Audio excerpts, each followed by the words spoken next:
Hello, hello, hello mga guys. Yung kabundukan ng New Zealand. Maghahanap po ako dito ng ahas. Kung may makikita akong ahas. Kasi dito sa New Zealand mga guys, walang ahas. Oh, ang sukal niyan mga guys, pero walang ahas. Ito ang lugar na walang ahas. Ayan Ayan ang bako ko. Nililipat namin tong pipe. Kaya ayun, hinatid na nung truck dun sa kabila yung pipe. Bumaba ako sa bako ko. Tingnan ko guys kung makakita ko ng ahas dito sa New Zealand. Kasi napakasukal to mga guys. Kung sa kung sa Pinas to, may mga kubra na to. Puro masukal yan mga guys. Yung kabila dyan ano yan, Richie's Bus, company ng bus na na nagbabiyahe dito sa New Zealand. Karaming bus yan dyan sa loob. Wala talaga akong makita ng ahas dito sa New Zealand guys. Bulati lang nakikita ko dito, walang ahas Napakasukal niyan pero wala kang makita ng ahas dito. Ito ang lugar na napakasip sa ahas.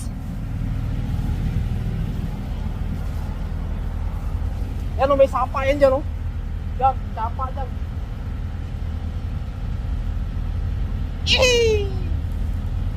Pakita ko sa inyo guys yung mga basis. Ayan mga baso yun sa kabila. Maraming bas yan dyan Yun, gumagalaw kayo isa Wala talaga akong makitang ahas guys. Kaya nga sabi ng kasama namin dito hindi ako pupunta sa Pinas kasi may ahas.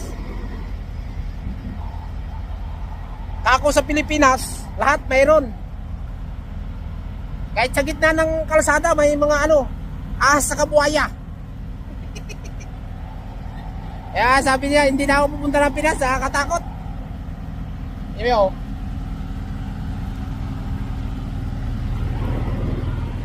Yung opisina namin Iyo, ang daming baso. Yan. Kita yung pangalan, Richie's Bus.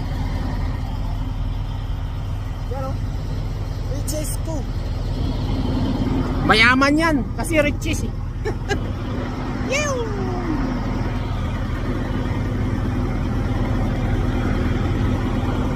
Pakishare naman ang aking mga video guys. Trabaho muna tayo, hanap muna tayo ng dollar.